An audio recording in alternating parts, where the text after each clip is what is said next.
The other thing that I do is, because going through the mind doesn't work with everybody. A lot of people are more intuitive, more feeling based. And when you ask them targeted, specific questions, it's like their brain starts to kind of shut down. They don't think that way. They need to feel the change. So I have another approach where I take people through the emotion. There's an emotional block. There's a resistance inside of them from doing the thing that they would love to do or be or have or receive. And I help them process that emotion by helping them to first not be afraid of it, not to stop avoiding it. That's step number one. Not avoiding an emotion is the first step to overcoming it. And you'll see this with any kind of addiction, any kind of trauma. The avoidance ends up with coping mechanisms, self-soothing, self-medicating with alcohol, with drugs, and on a lesser scale, with Netflix, with scrolling. When we're going through a rough time, we'll distract ourselves from our feelings rather than facing them. So by facing them, that's the first step to beginning the process of processing our emotions. And I like to think of it as an electric fence that's keeping us stuck. And when you bump up against the electric fence, you're going to want to instantly stop touching it. But if you give yourself some time to actually feel it, then you start to get used to it. Not that this would work on a real electric fence. Obviously, I need a different metaphor. But to allow yourself to feel it, okay? To allow yourself to feel the discomfort.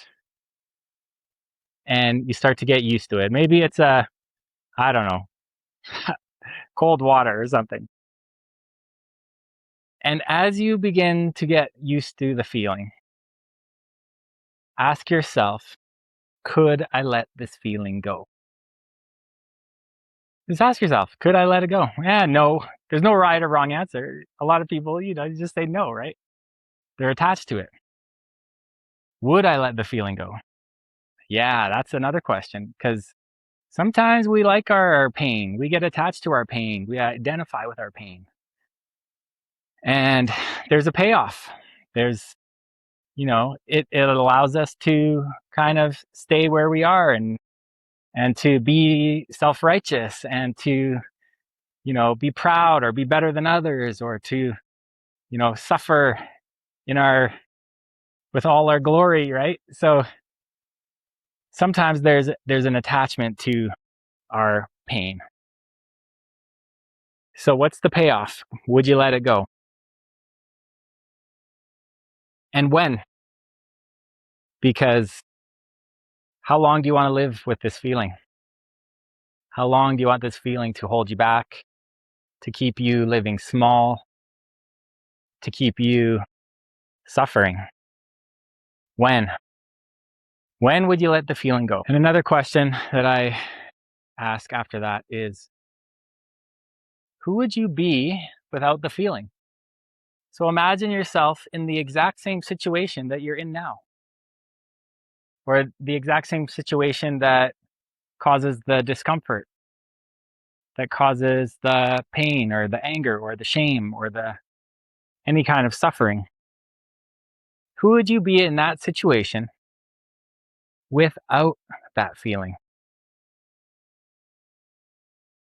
And this is where, you close your eyes, think about it. Close your eyes and be in that situation.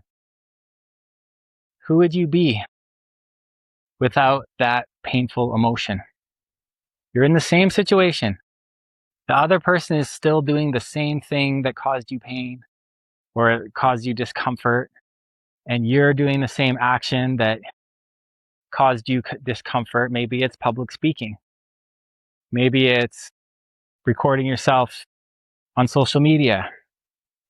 Maybe it's presenting to a group online. Maybe it's calling and making contacts and networking and cold calling, or going door to door, doing whatever activity you know you should be doing, but you're not doing it. Who would you be in that moment without that feeling? Think about it and be it, and allow yourself to be it.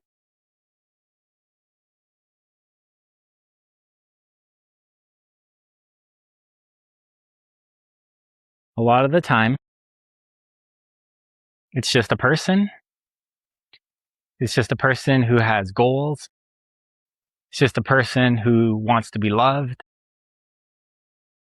who wants to achieve, who wants to grow their business, who wants to share what they know and what they love and what they've learned over their lifetime, to share something they've built.